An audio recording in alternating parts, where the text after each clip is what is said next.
All right, so hello everyone, and welcome to this second Coastal Connections workshop, where we'll be exploring some sustainable engineering solutions together. I know that we've got plenty of people still joining us, but we'll kick off anyway, and everyone is so welcome. So it's really great to be here. So if you don't know, I'm Dr. Alex Kent. It's my privilege to lead the Coastal Connections project.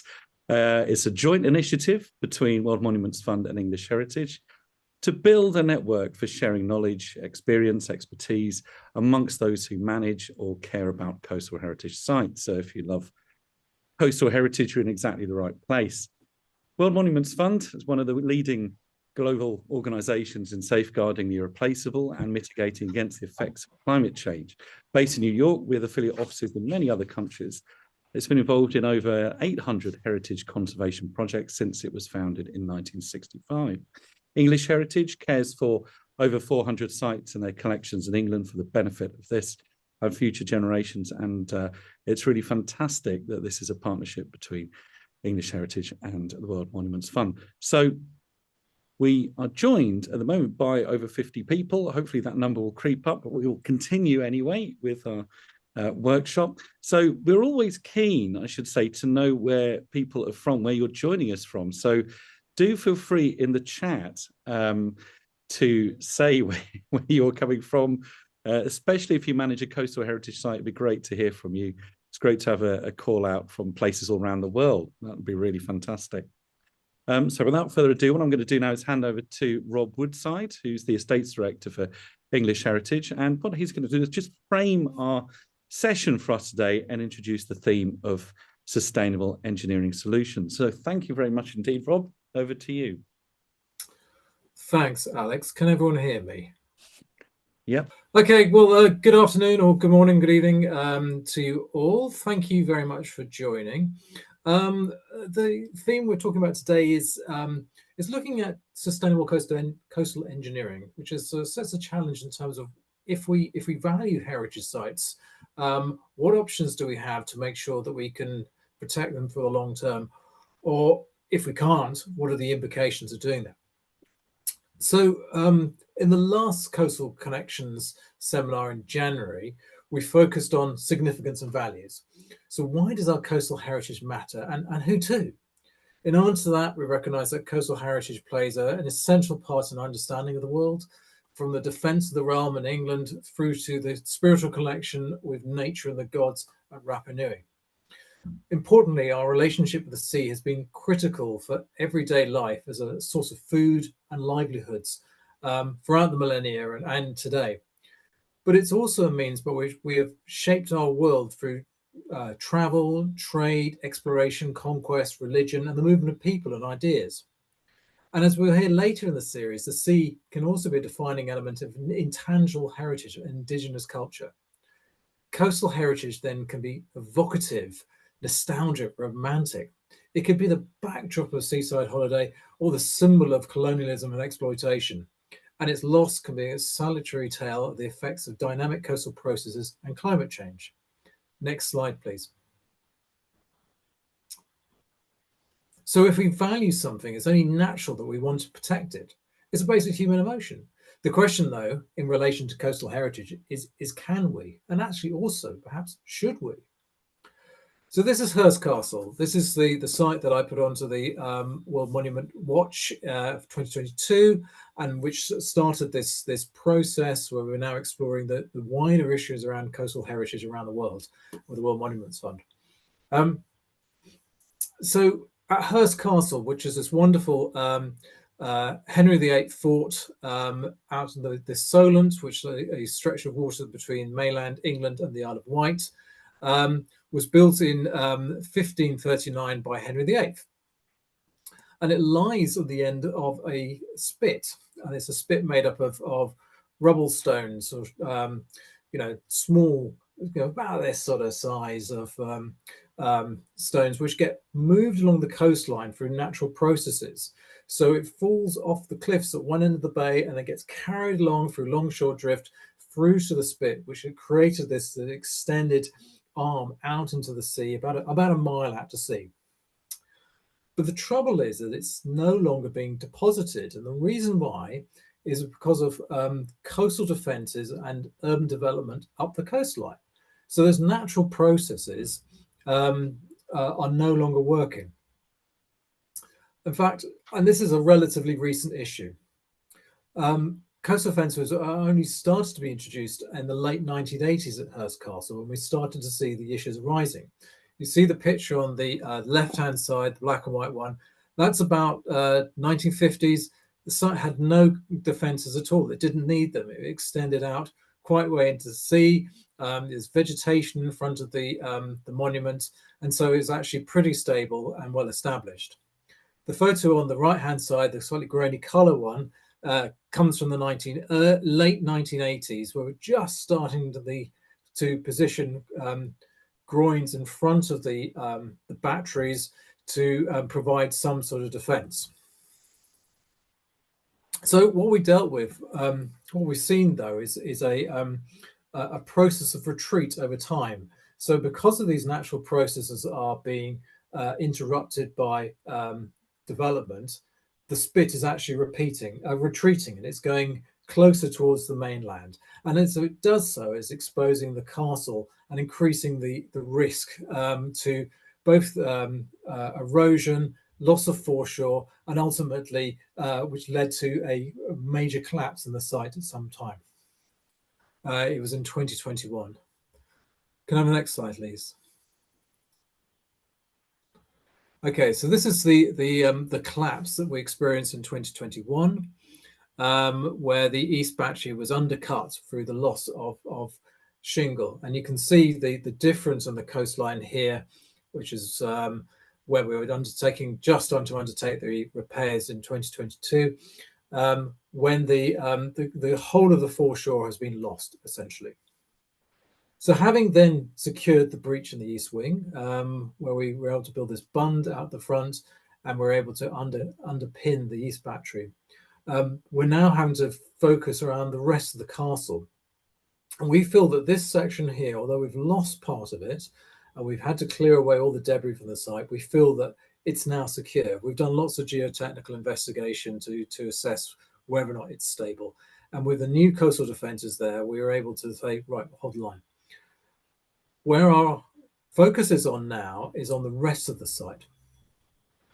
And we're looking at the west wing, which is the other side of the original Tudor castle, where we experienced some structure failure way back in 2019, even before this collapse. So we've been living with the risk of this for some time.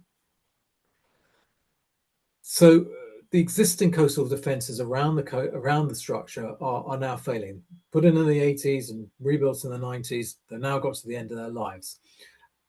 So we undertook an exercise a year or so ago with structural engineers to understand what would we need to do to protect the site for the long time. How do we actually put in defences which are going to face up to what could be 1 metre of sea level rise by the end of the century? And of course, been great structural engineers. They've gone out, they've designed some wonderful options for us, that extend coastal defences all around the castle, ensuring that we can deal with high levels of sea level rise and storms and surges. But the costs coming through are astronomical. So depending on the materials, the extent, the location, our options have been estimated anywhere between 60 to 110 million pounds. That's nearly 140 million US dollars. So there's no way English Heritage can afford that. And the chance of securing government funding or other funds for this level of investment is pretty much nil. Next slide, please. So what can we do? How can we protect and sustain what we value in the face of dynamic coastal change and impossible costs?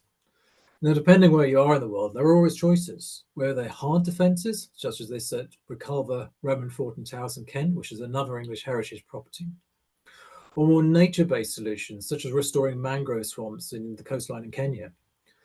Not all options are workable everywhere. I can't plant a mangrove swamp around Hurst Castle as much as I'd love to. And hard defences are not only extremely expensive, but their installation can also impact natural process further up the coast, which is the very problem we're facing at Hurst Castle. So potentially leading to further impacts on ecology and local communities. So choices are defined by location, geography, environment, and materials. We also need to consider the needs of community, traditional knowledge, and the impact on the natural environment.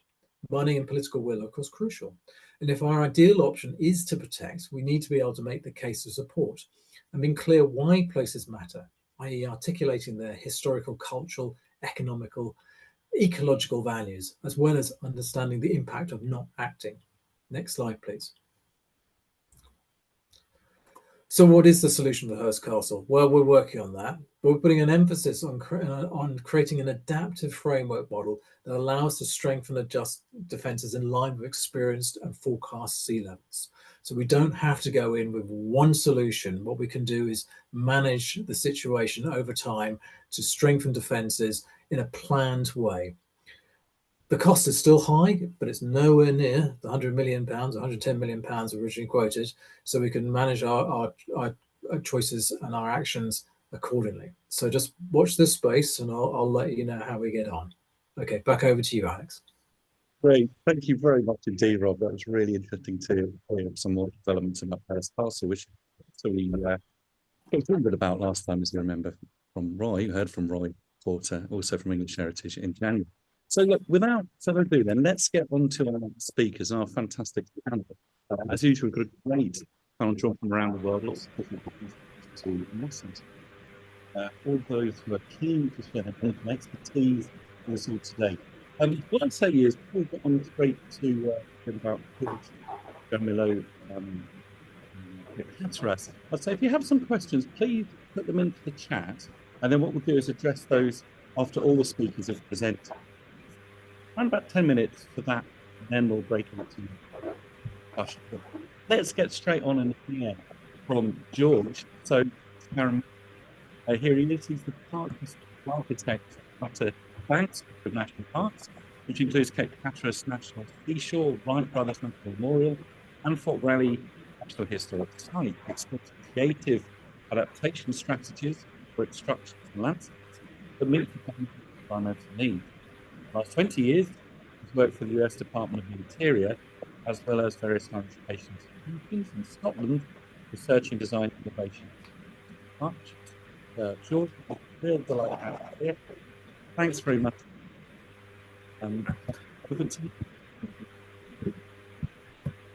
Well, thank you very much. I really appreciate the opportunity to speak here with you all today.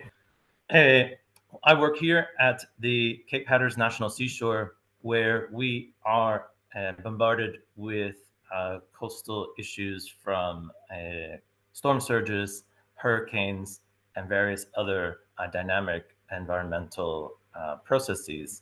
In particular, in 2019, a key hurricane hit the island of Ocracoke, along with various other islands and nations, particularly in the Bahamas. Hurricane Dorian in 2019, around September, and the storm brought an incredible storm surge of almost 8 feet to, or a little over 2 meters, to the island, and it was just not expected. It had died down to a hurricane, almost a Category 1 hurricane by then, but the waters just came in and took over. And the talk today we're going to look at is this project of adaptation on the Ocracoke Light Station itself. We'll look at a little bit of its history, the challenges and opportunities that we face here along the Outer Banks of North Carolina, and its 21st century adaptations. The service of the Park Service is to preserve the unimpaired and natural cultural resources and values of the system for the enjoyment and education of this and other future generations. But that mission can be quite tough to develop and explore, particularly here in the Outer Banks. For those of you who may not know, it's on the eastern seaboard of the United States, an area of great kind of barrier islands that form this edge along the coast of North Carolina. To the north are the entrance to the Chesapeake, and to the south are the ports of Charleston and Savannah. But in here, because of the what's called the graveyard of the Atlantic, this area in particular has had a very long history of maritime pre-contact and towards the modern period. Groups of Algonquin-speaking tribes lived throughout this region throughout most of the period up until contact in the 1580s. And then through that period of time onto the present, there has been a whole assortment of groups of people using the area, particularly mariners. Blackbeard, for example, was killed on Ocracoke Island, which is this island down at the southern edge of Cape Hatteras National Seashore. It also is a site for wild horses, areas of also for the Commonwealth as well, because of the intense naval kind of losses that occurred off of the coast here. The landscape itself has been dynamic, and this very brief comment shares the idea of how the changing landscapes not only are a new thing, but have been affecting the inlet between the two islands of Ocracoke and Portsmouth further south for the last 3-4 centuries. Ocracoke itself needed a lighthouse, and this object wasn't necessarily to guide vessels, but more for giving warning of those shoals. Along with the light itself, a light station for its keeper was built, very, very simple light dwelling that was built back in the 1820s. That was expanded over the last 2 centuries, where today, you can see kind of as it's developed over the turn of the 20th century, we have this kind of plot plan of the site and the lighthouse on the bottom left. It was expanded again in the 1920s to include a secondary lightkeeper's house built right next to it to create kind of an L-shaped structure. In the 1950s, the final alterations by the U.S. Coast Guard not only were impacted the building of the light station of the lighthouse itself, but also adding kind of more modern amenities to the building. However, by the mid-50s, the light itself was automated and there was no more need for the keepers. And so at that time, the establishment of Cape Hatteras National Seashore in 1953 and then its inauguration in 58 allowed for its being passed on to the Park Service for use by park staff. The seashore itself is established as a unique way of understanding the natural and dynamic surroundings of a bank of oceanic and tidal areas across the eastern North Carolina, a small kind of set of about 60, 70 miles of coastline. So the seashore itself has had to then now deal with these further dynamic environments today. They're constantly being shaped and reshaped. And this great diagram shows over the last 5 centuries by the USGS, shows this unique creation and movement of the seashore over the last, as it's moved westward and a little bit inward, as the currents have created this, this edge, and also the creation of inlets across that area. Those inlets have unfortunately been almost preserved in its last, say, 2 centuries to the kind of this fixed form to allow for the construction of bridges and kind of the maintenance of commercial fishing and various other commerce activities throughout the region. So with the impact of sea level rise, we have this need down at Ocracoke Island to look at what do we do with the rising levels of the sea, but also with impacts of storm surge. So Hurricane Dorian really created kind of a wake-up call for that area, and it really brought about a need to think through our issues of what do we do. 3 key areas and adaptations were considered to recreate, which was in 1820s, to basically tear it all down and rebuild the smaller keepers' quarters, to elevate, take all the buildings and bring them up, or to commemorate, tear everything down and rebuild it as just kind of a ghost structure. A similar one exists at Ben Franklin's house at Independence Park in Philadelphia. The decision to create and elevate the structures was finally chosen over a period of time, of the last 2-3 years. An environmental assessment was done, and was decided that the building, the main structure, would be elevated 5 feet from its current finished floor elevation, or about 1.5 meters or so. This was chosen as a height determined by the highest level of storm surge plus 2 feet, and chosen to be the new level of the finished floor. So it's just now, we would go from about 5 feet to about 10 feet in height at the finished floor. Extensive investigations were done to the structure to explore what can be done and how to begin to think through the detachment of the building. Historically, we are commonly known to move our structures, but in this instance, we're only moving the structure in its Z kind of space. So what do we do with the foundation below? So in this very, very quick and simple animation, you'll see that we will have to elevate with a set of steel beams that will kind of cut through, severing the building from its very intense masonry foundations. Those foundations will be replaced by a set of new piers and concrete footings and a new tie beam that will kind of connect the two structures together. And then the building be brought back down. Those purple beams are the temporary structure that holds the building while it's elevated, and then brought back down to its future space and form. The issues that we are... Sorry, George, I think you just need to move on again. The slide, I think it got stuck. There we are. Got stuck. Seems to be catching up behind you. Okay. Sorry. You've got a minute or two left. Okay. Oh, okay. Sounds good. So we have questions of integrity, the impact to the site as we elevate it, also the intense construction that is going to be happening as we speak. I just came from a construction meeting just about an hour ago, and what we are planning to do in the next stages of the design.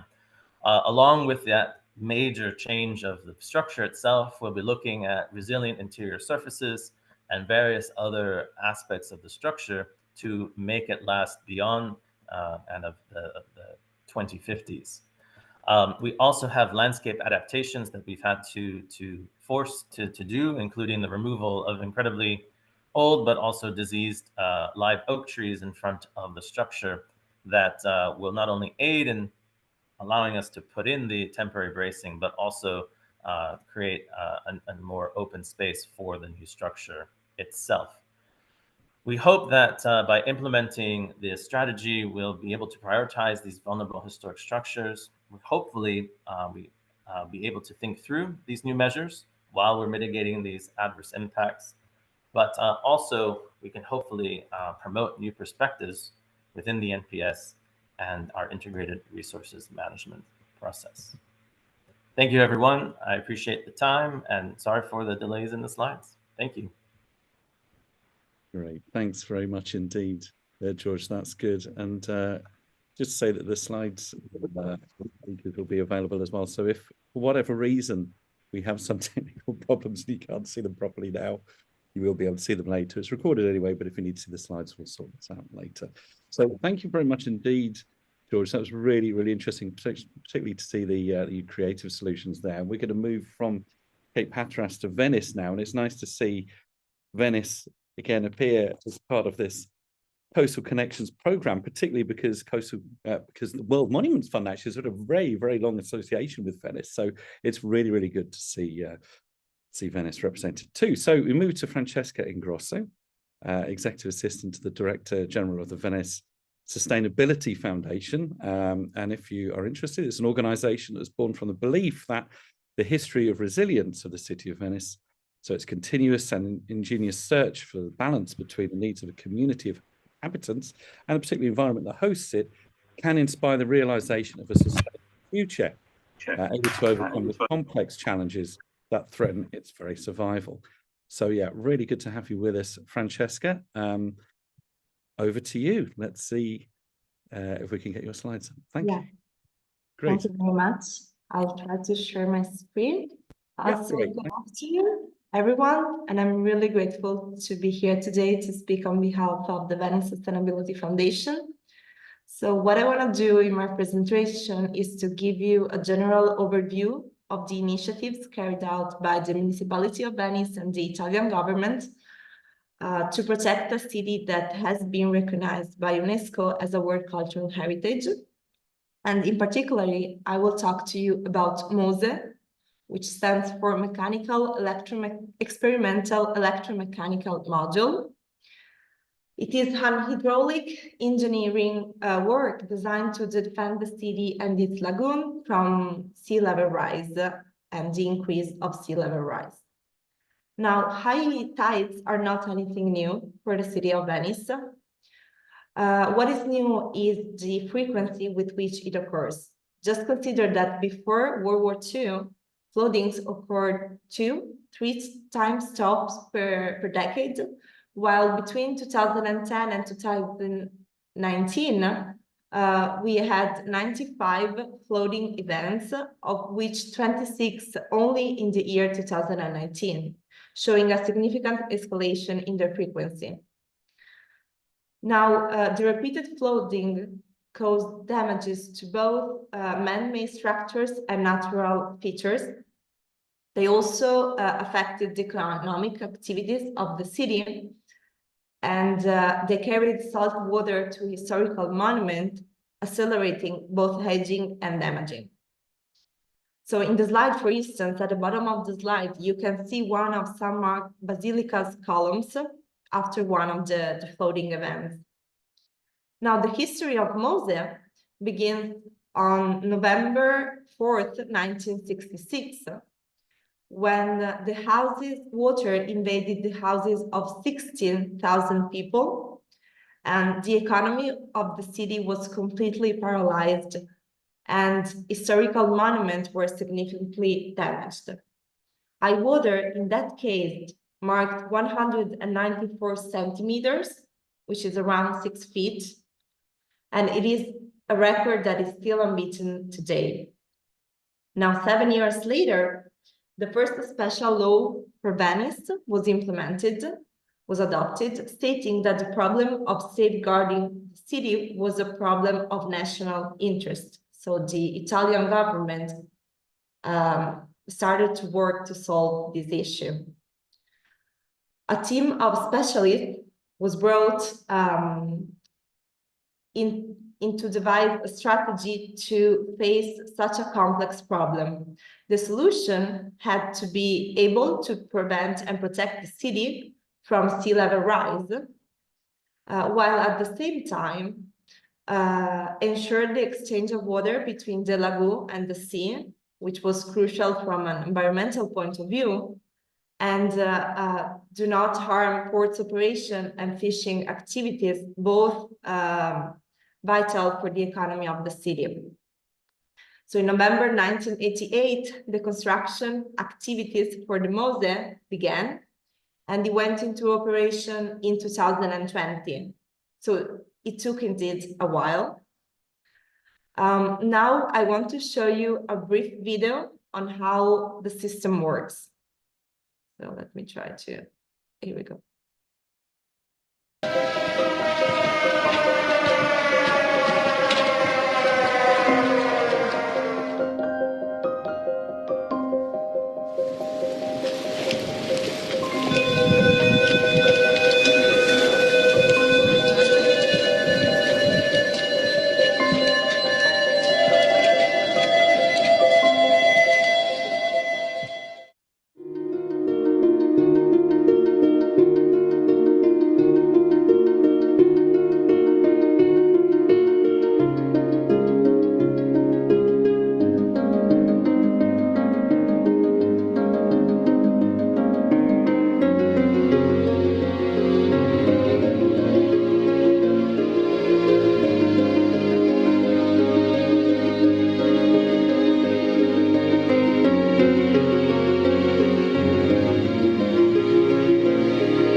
So this is how the Mose barriers works, but they are not the only intervention to protect the city. Barriers are part of a wider approach that includes other works carried out both in the lagoon and the urban areas. Now, since we're here to talk about cultural heritage, I want to focus specifically on the intervention to protect the San Mark Basilica. So, to protect it from saltwater intrusion, a glass barrier surrounding the entire building was designed and constructed. Now, San Mark Square is the lowest point in the city of Venice.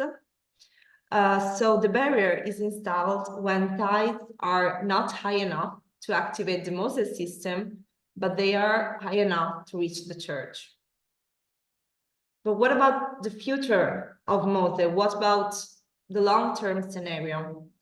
So a prolonged closure of Mose, and we are talking about 1 to 2 months per year, is not likely in the next 25 years, but it is almost certain by the end of the century, even if the Paris Agreement is implemented.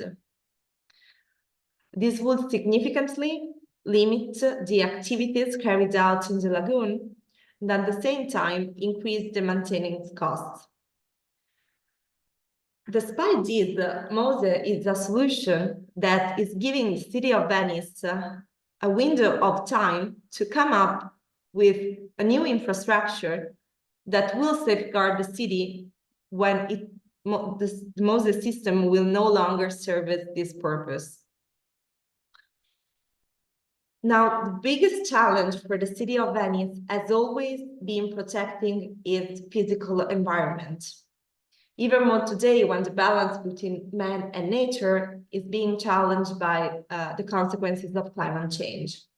Thanks to the Mose system, the city is finally protected from sea level rise, and it can invest in the development and into designing new solutions for urban challenges. And this is where the Venice Sustainability Foundation comes in. The foundation's goal is to identify the main challenges that the city is facing today and give an answer to them by designing and implementing an urban model for sustainable development, a new integrated model for sustainable development. The fragilities faced by Venice, such as over-tourism, residential decline, but also loss of identity and cultural heritage, intangible cultural heritage, are not unique to us. They're common to other cities around the world. So Venice can and want to be viewed as a laboratory to test and implement new solutions that are suitable to other contexts worldwide.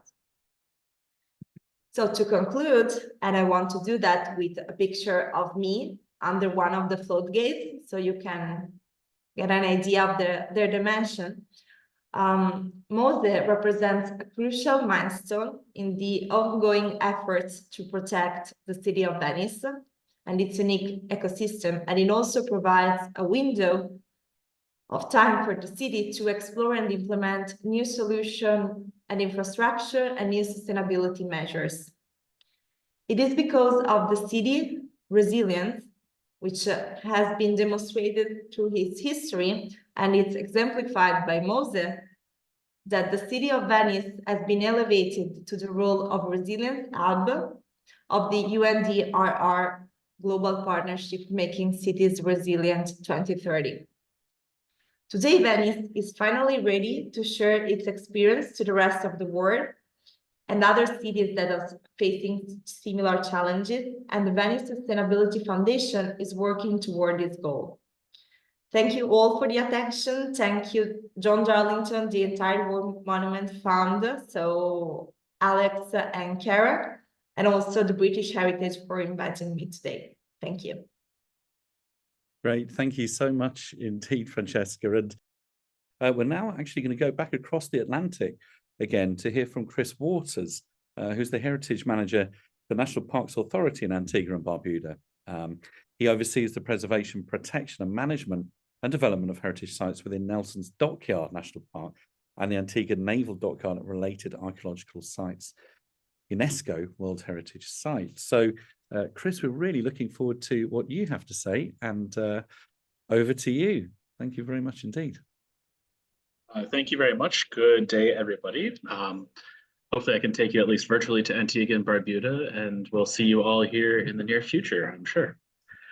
So I'm going to talk a little bit today about our Fort Berkeley project. So the image you have in front of you, that's Fort Berkeley. It's the barrier fortification into the entrance of English Harbor. Next slide. For orientation purposes, Antigua and Barbuda were part of the Eastern Caribbean. It's a sovereign country within the Eastern Caribbean. So floating out into the Atlantic, so half in the Atlantic and half in the Caribbean Sea, on this little island chain of a series of islands that have been inhabited at least for 5,000 years by indigenous populations, and then colonized by different European powers starting in the 17th century. Next slide, please. So this is Nelson's Dockyard National Park, the entire expanse in the yellow. It's on the southern coastline of Antigua. The park itself is 43 square kilometers, 55% terrestrial space, 45% marine space. The National Parks Authority, the organization I work for, has the legal mandate to preserve, protect, manage, and develop the natural and ecological resources, as well as the historical, cultural, heritage, and architectural resources of the park. And it might be not easy to see in this image, but the park is also a multi-use space. We have at least 3 distinct communities, about 2,000 year-round inhabitants, and in the high season, which we're in right now, about 6,000 part-time residents, in addition to being the heart of the Caribbean yachting industry, and the heart of and the heritage site and the end, and the dockyard itself being the premier tourism site in Antigua and Barbuda. In 2016, we were inscribed on the UNESCO World Heritage Site list. So the World Heritage Site is the element there in red. And Fort Berkeley, what I'm talking about today, is there circled in orange on the edge of our World Heritage Site. Next slide, please.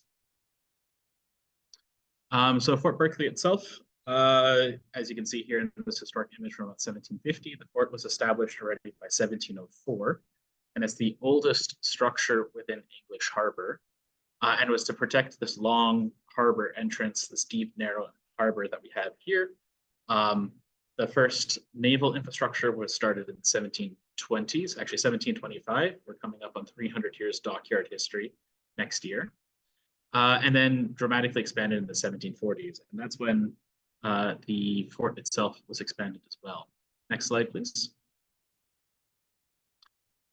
So from here, you can see a little bit more of the harbor itself and the barrier fort. We are southward facing, which means that we are facing the Atlantic Ocean and all the natural implications that we have here. This is not directly related to the actual fort, but in terms of climate change impacts, you can see these big patches of sargassum seaweed. This is actually a low element. This was last summer. Unfortunately, we had major influx of the sargassum seaweed come into the harbor itself, and a massive fish kill and an anaerobic zero oxygen environment. So one of the things that we're contending with, it also gives off sulfur gases as it rots.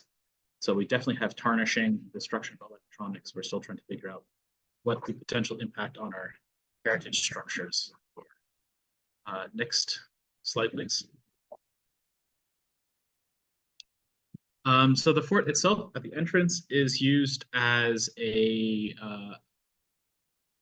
for basically people to walk out there, tourists and visitors to walk out there when we have sailing regattas, or we have an annual transatlantic rowing race. If anyone wants to come to Antigua the slow way, you can come via a rowboat across the Atlantic Ocean from La Gomera, and the finish line is at the entrance to English Harbor. So whenever we get one of these boats coming in, we have dozens, if not hundreds, of people sitting at the fort welcoming the Golden Ross. The fort itself, because it's at the entrance to this harbor, has some serious degradation issues, and you can see here in these images part of this erosion that's happening. within the fortification itself. The has caused a huge amount of collapse from essentially wave action that has been hitting it over time. And you can see here, at least in this particular section, we've lost over 4 meters of cliff, which has completely destroyed the walls itself. Next slide.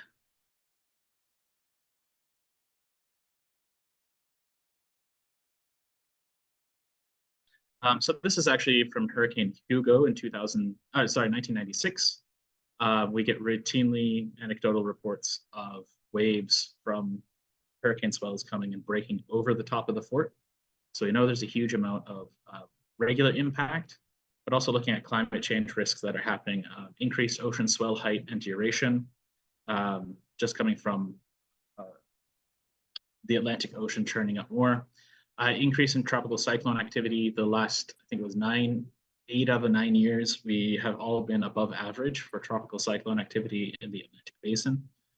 These are hurricanes, these are storms that are coming, they're dragging up large amounts of water, they're dragging up bigger waves, bigger swell events. So even if we don't get a direct impact from the winds, as these storms pass us, we get impacts from the waves coming away. So it could be a beautiful blue sky, sunny day here, but we'll get 1, 2, 3 meter waves that are hitting our coastline. One that's not often talked about is increase of drought and torrential rain impacts. Antigua has always been considered a very dry island, and this particular part of the island is particularly dry. And so what that means is you've got this huge amount of soil desiccation where there's not a lot of water being retained in the soil, which then dries out all the vegetation around it, and it leads to a lot of soil exposure. And then we get sudden periodic torrential downpour events. Just 2 weeks ago, we had 1.5, almost 2 inches of rain in the middle of our dry season. So it's the first time that's happened ever on record. Just a torrential downpour event over 24 hours. And that, of course, causes huge amount of terrestrial erosion that is also impacting our heritage sites. And of course, sea level rise. We have projected to have about 1 meter worth of sea level rise by the end of the century. And we're already seeing the impacts of that with the water rising higher and higher over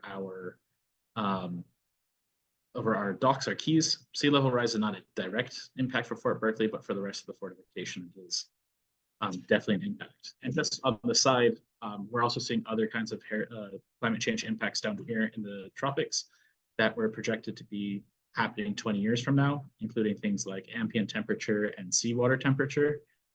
Currently, the seawater in front of my office is equivalent to our averages that happen in June. So we're already significantly above our temperature ranges. Then we also have kind of local issues as well, things like roaming ruminants, goats, traditional herding practices that are coming. They're contributing to the erosion, but they're also kicking over stone and masonry work. And we have visitor safety that we have to consider as well. Some of our challenges, we have limited access to the fortification and limited access to install any kind of infrastructure and no electricity out there to do any kind of work. So anything that we want to be able to do, we have to bring it in essentially by barge. There's no road. We're a UNESCO World Heritage Site. We have to consider the authenticity with everything we do as well. And of course, limited funding, something that I think all heritage sites around the world can be sympathetic to. So what we're trying to do with this Fort Berkeley project and looking at the entire fortification itself, not just the main eroding parts, is to arrest the degradation of the fortification, but also use it as an opportunity to start collecting a lot more data on environmental data that we can then use to improve and implement in engineering structures. If we can go a couple forward, please, on the slides. Again, as an organization, we work very closely with our counterparts in our Natural Resources Management Unit. So we're looking at a variety of both natural and hardscaping options. Again, all looking at sympathetically at the ability to protect the OUV site. So the project that we're launching in the next couple of months, we are already leveraging natural resources for added protection. So we have an active coral reef restoration project that's happening in front of this fortification. Unfortunately, again, over the last summer, the water temperature was so high, we had a major bleaching event that ended up destroying about 96% of the nursery. But we're still trying to forge ahead and try to figure out ways to use that. We're also looking at terrestrial erosion control using low-cost methods, a little bit of fencing to keep the goats out. We cannot remove the goats. It's a traditional practice, but we can keep them at least away from the fortification and hope that that can inspire some vegetation regrowth and reduce the amount of damage. But also installing vegetation barriers with vegetation that the goats don't eat, but is also endemic and also very drought resistant, things like aloe plants and different types of agaves, which can hold the soil really well. They can build the soil back up over time, and then a variety of other endemic trees and plant species can come back and then start to hold that coastline a lot better. Leveraging traditional masonry knowledge, we pride ourselves in being able to use and leverage some of the best skilled craftsmen in the world in masonry and carpentry and a whole variety of things to help us maintain and stabilize our buildings. And then the last component of this project, and perhaps it's often overlooked, but develop essentially a business plan. The national parks, we are a self-financing organization by law. We're not part of any national budget or local budget, so we have to raise all our own funds in order to operate.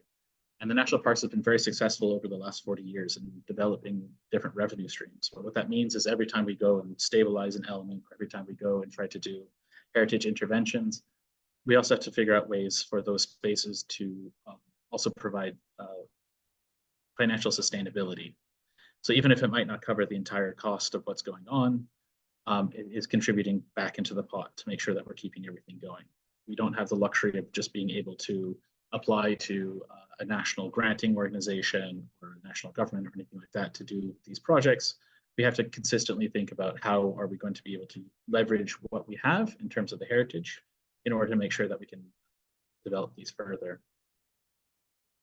So the project is going to include a huge stabilization component. We're going to rebuild the little historic dock that was there that attaches to a gunpowder magazine, adding in and then adding in the different barriers I was talking about.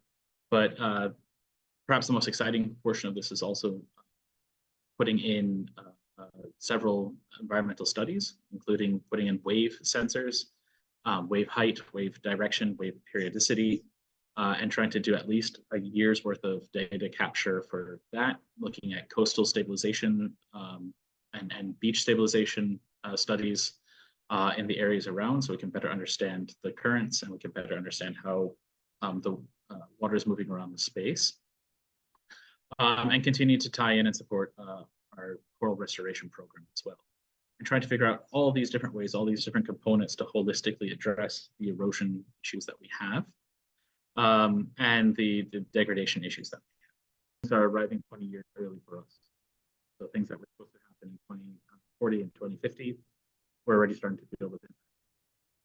So, thank you all very much for listening. If you have any more information, we'll put something in the chat. I'll contact us at the National Parks. Excellent. Excellent. Thank you so much, Chris. Let's now move again. I know time's moving on, and it's good that we have now Rohit Jigyasu. So Rohit, you may remember, was on the On My Watch call that we had at the end of last year, talking about coastal connections and the launch that we had as part of that. So Rohit is a conservation architect, risk management professional, serving as a project manager on urban heritage, climate change, and disaster risk management at ICCROM.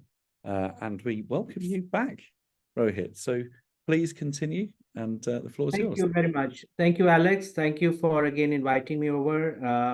I'm very pleased to share some of ICCROM's collaborative initiatives we have been taking up with our various partners. essentially linking nature and culture for sustainable heritage conservation and climate action. So I've been given some very valuable inputs by my colleague Eugene Zhou, who I want to recognize for her contribution. So I'm not going to talk about one project, but I'm going to talk about our work at ICCROM, which is really trying to address the issue of nature-based solutions from a management perspective, especially from the perspective of managing World Heritage properties. But let me start by giving an example. Actually, there's a project already ongoing here, the island of Nantucket in United States, where we face, of course, when we look at these pretty houses sitting along the coast, we are not able to understand what actually is going on.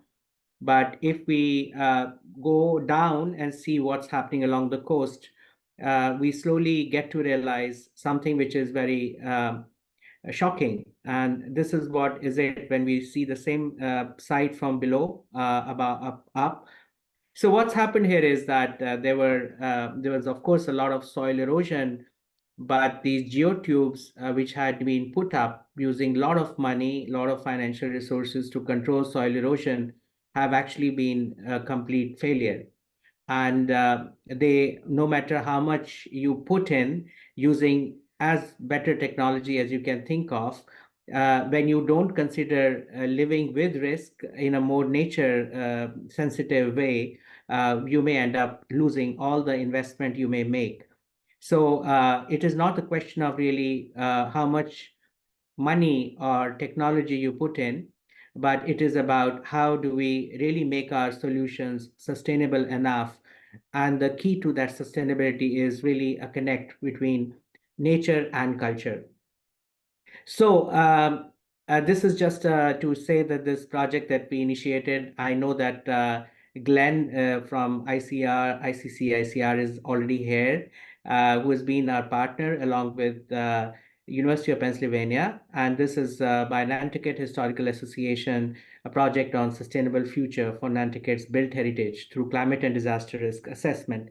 So, I just want to get to this program that we have been undertaking at ICCROM, which is World Heritage Leadership Program. The idea here is that how do, as I said, how can we have World Heritage requirements reconcile with national heritage protection systems, promoting place-based and people-centered approaches to management.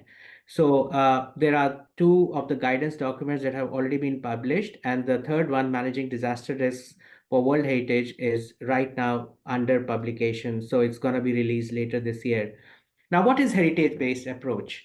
How does it connect to the issue that I started with? The issue is that when we have been looking at heritage, we kind of try to categorize it either as an industrial heritage, or we categorize it as a monastery or sacred monument or a marine ecosystem. I mean, we look at each of the heritage categories in a very isolated way. And in that sense, we somehow don't see that all these are part of a larger place. And if we don't address the risks that these places as a whole face because of the changes in environmental conditions thanks to climate change, we will not be able to address the risks. Small technical solutions here and there might be giving small, or let's say a quick remedy, but it is not going to sustain in the long run. So what is the heritage place approach means in terms of heritage management? It essentially means that we are no longer looking at heritage sites or properties only through their boundaries, whether we call them core zone, whether we call them protection boundaries, but we look at the larger territory within which risks are created and within which risks are addressed. So if we want to address risk only limiting ourselves to our properties, which are defined through a law, which is defined by the Cultural Ministry or Cultural Heritage Agency, probably will not be able to address any of these risks that we are facing through any kind of high-tech solution. So we need to kind of look at this larger territorial based thinking And also think about when we consider cities, again, if they are historic cities, they have to be looked at again from a regional perspective, looking at the peri-urban areas as well as the rural fringes, and seeing a planning perspective, which is taking into account the interconnections, which are very important to be understood and addressed through all our engineering interventions that we may design.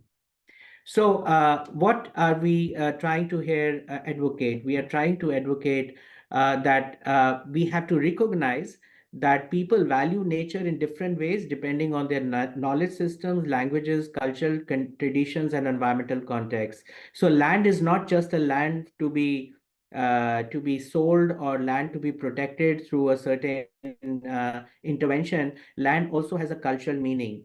A lot of traditional knowledge is embedded through the understanding of local communities of how they look at these resources and how do they deal with those resources, whether it is land or water. So it is about looking at these larger sets of values and not just considering small limited values, which we may define from a heritage site perspective. So that kind of larger understanding of nature's values and how they interconnect with people is very important for us to guide decisions. So if we look at this important World Heritage Site in Sri Lanka, we can look at the archaeological, you can see that there's a huge rock and there's an archaeological area on top of it. We can just look at that archaeological rock and deal with the issues that it is facing with severe erosion or with heavy rainfall. But if we don't understand what's happening really in the larger region around it, on itself, we will probably not be able to address the risks. So, as part of the program that is being developed at ICCROM, we are looking at reducing vulnerabilities, enhancing resilience, protecting values, and maintaining ecosystems and cultural functions as very important objectives that have to be redefined in advance before we move towards really addressing these risks. And before we address them, we need to understand what causes these disasters, which really requires us to have a risk and resilience assessment, which means that we need to consider vulnerabilities as well as capacities, and also think about climate change related hazards, but also the other hazards. Now, in terms of the impacts, our solutions have to be considering not only saving the heritage property, but also saving lives and livelihoods of the people who are associated with them. So there is a need to have holistic approach towards finding solutions to deal with these risks. So in terms of managing the disaster risks or disaster risk management, while on one hand, we look at all the dimensions, whether it's about mitigation, preparedness, response, and recovery, we need to also look at World Heritage properties as a solution, which means there's a lot of traditional knowledge which is embedded in these World Heritage properties, whether in terms of cultural resilience as to how people really deal with it culturally through their social networks, or through eco-based services or nature-based services, or eco-based disaster risk reduction measures. So these have to be considered as well. So what we need to think of are vulnerability and resilience both hand in hand, and then involve the stakeholders as well as rights holders. We, rather than calling them all as actors, we need to consider communities as equal rights holders, who have a stake in those properties. So anyway, so the point I would like to here mention is that no engineering solution will be sustainable if we don't look at all these laws, regulations, plans, policies, and customary rules in together and identify the roles, mandates, and responsibilities of the actors. So in terms of cultural heritage protection law, it has to be considered hand in hand with the natural heritage protection law, and also many other laws which are somehow not interconnected with each other, whether we talk about urban planning or agricultural land use or water quality or environmental impact or energy related legislations. So, and then customary frameworks, which are more traditionally oriented frameworks, have to be also taken into consideration.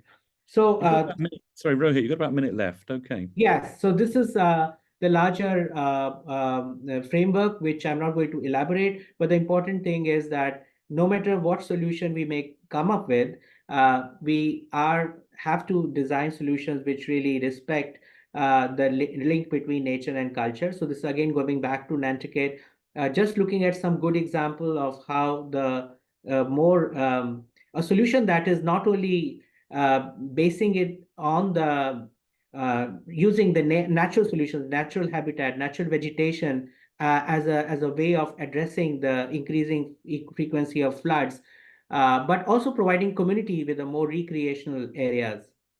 But then we also have to realize that this has to be addressed by also thinking about increasing that our frequency and intensity of floods are really increasing. So no matter what solutions we design, it has to consider what we are going to anticipate in the long-term future. And our measures have to really take those into consideration. I just want to conclude by re-emphasizing the importance of traditional knowledge through which many of these heritage sites have really sustained themselves over the generations. Take this example of traditional water village of Kampong Ayer in Brunei, which has actually kept itself because of these mangroves, which have managed to really prevent this traditional village, even with the sea level rise and other hazards. They have actually been able to survive thanks to these mangrove cultivations. Looking at the other World Heritage Site in Bahrain, again, this is highly becoming vulnerable to sea level rise, and we need to think about solutions. If we don't consider these, I think this is what we may end up. No matter how much engineering interventions we may do, it has to really connect the solutions with the nature, but also with management and governance with a long-term perspective. Thank you so much. Great. Thank you very, very much indeed, Rohit. It's really nice to have those solutions again at the end of such a broad range to think about there.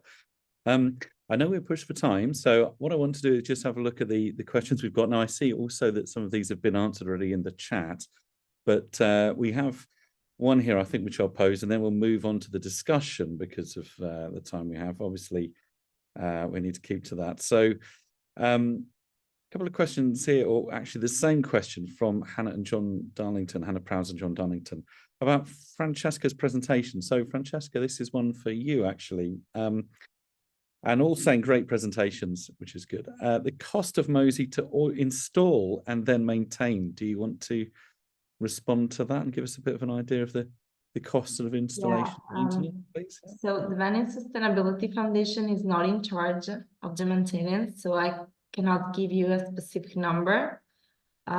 What I can tell you is that there is a cost for each time the floatings are activated, which is why a long-term closure, a prolonged closure of the MOSE in the future is not ideal, because it would cost significant amount of money.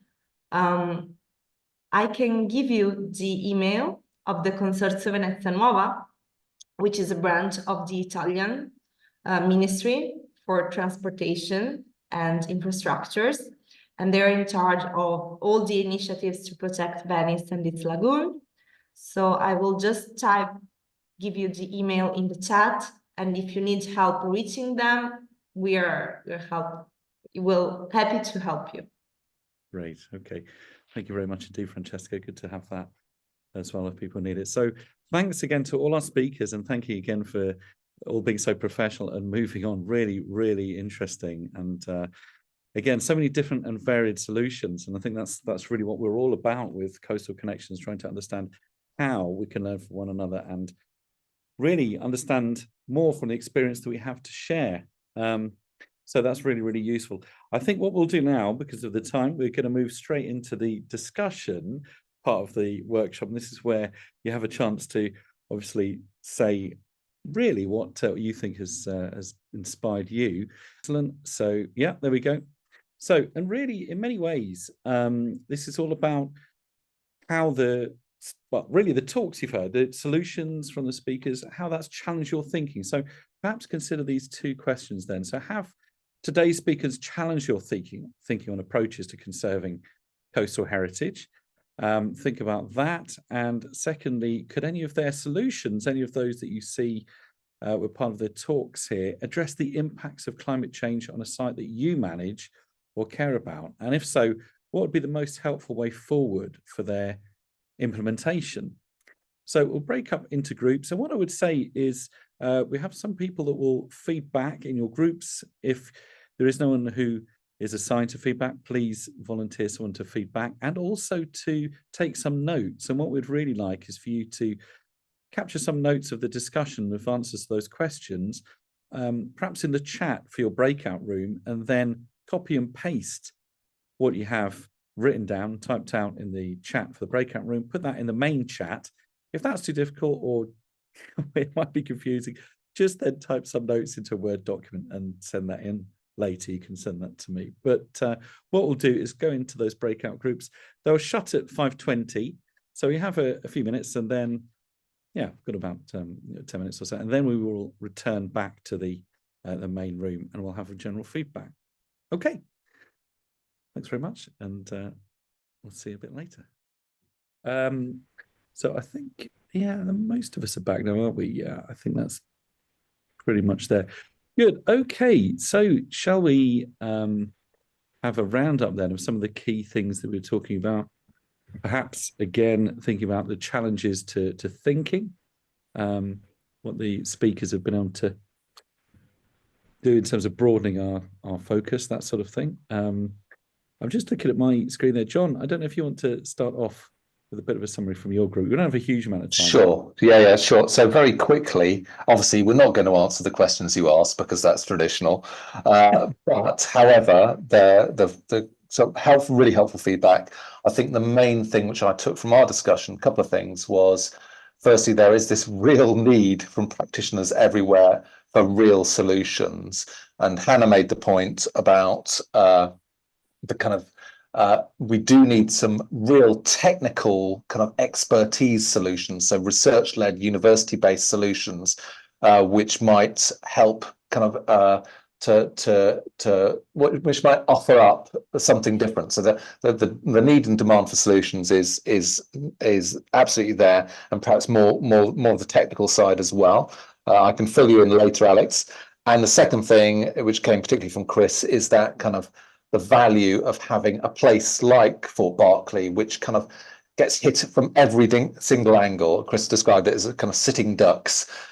So they're trying lots of different things, not at the heavily technical edge of things, but more at the nature-based solutions. And we're kind of getting into the growth of coral and how that might help, but that's also counterbalanced by other climate change issues. So lots of rich discussion, albeit short, which I'll feed back. Great. Okay. Thanks very much indeed. That's excellent. Who else do we have? Maybe George, were you in another group? We were with Rob there, and okay. We were discussing the idea of, well, first was about perhaps sharing information across, say, for example, if wave action on one side of the Atlantic could be shared with that similar wave action on the other side, could be a way of disseminating the information. I think sometimes that is the big takeaway, is the dissemination of information across different agencies and institutions is key, especially in live activities such as this.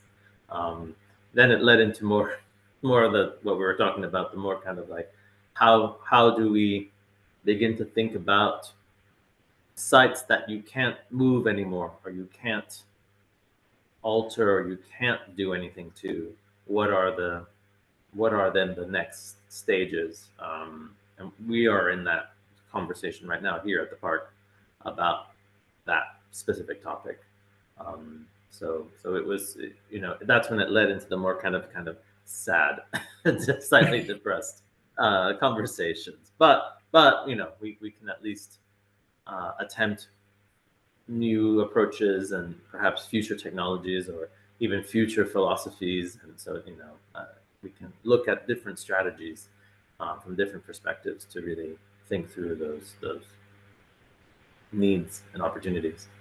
Okay, excellent. Yeah, thanks. And I think it's, again, about those sharing those solutions and the needs and opportunities that perhaps we otherwise wouldn't hear. So looking beyond your own site is such a crucial thing, isn't it?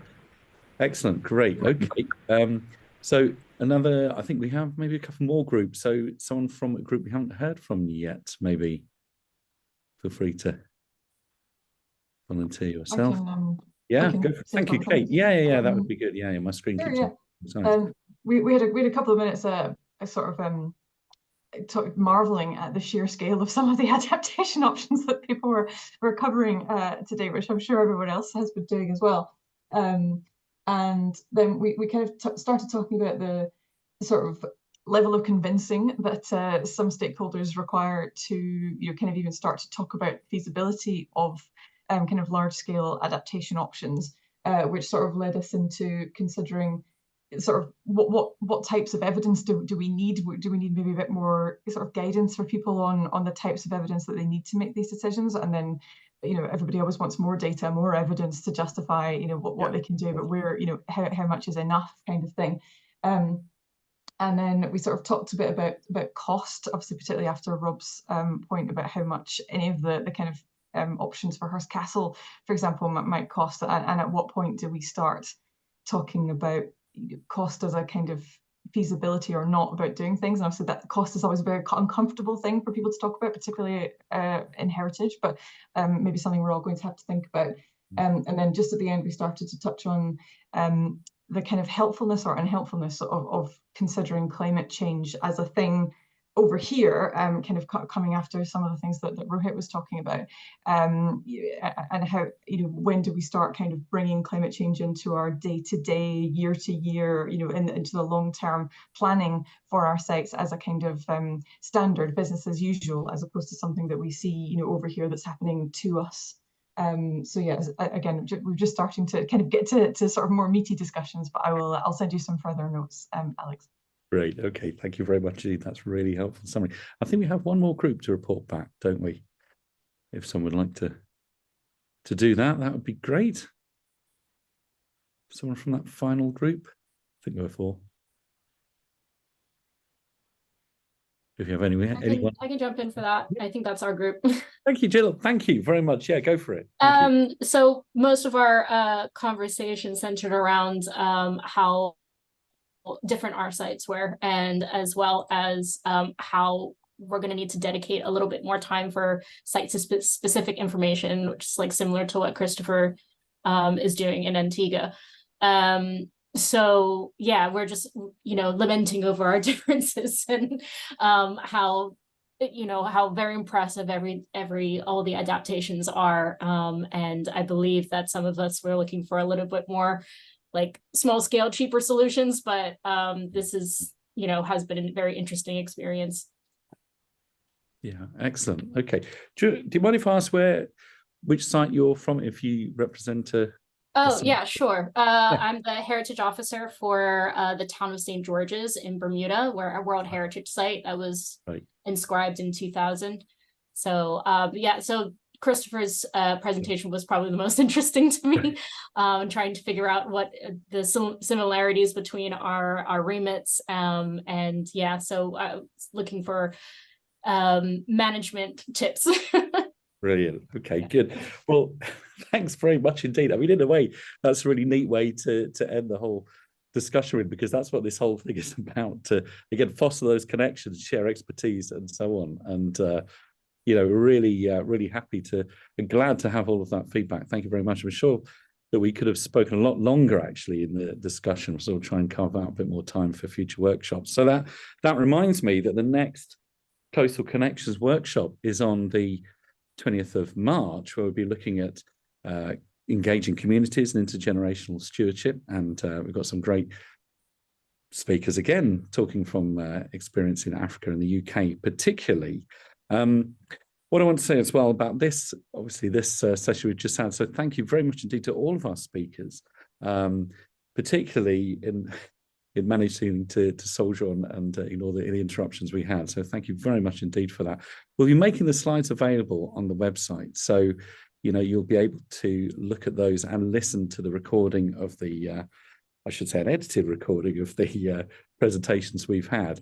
And also it's a good opportunity perhaps just to draw attention to one of the key outputs that we'll be developing as part of the Coastal Connections project. And one of those is, here it is the series of case study fact sheets, as we call them, which will be focusing on an individual coastal heritage site around the world. This is the first of these series. This is about Hurst Castle, of course, that we've been hearing quite a lot about so far, but each of our speakers will be invited to co-create these with us, so that we'll have then, by the time we get to the end of this first series of workshops, a really healthy balance and a healthy compendium of so many case studies around the world. And these will talk a little bit about the significance, the challenges that they face, the processes involved, the solutions that have been discussed, the outlook as well, and those links to other case studies. And hopefully that will go some way to meet in the gap for the real, I suppose, dearth of case studies, practical case studies, practical solutions that we really need to hear more about. So hopefully, if you stay tuned, you'll see more of these appear as we go through the workshops. But just remains for me to say thank you very much indeed for everyone for taking part today, and especially to our speakers again for some really enlightening and interesting talks. And we hope to see you again next time in a month's time. So thanks very much indeed. And thanks. Take care.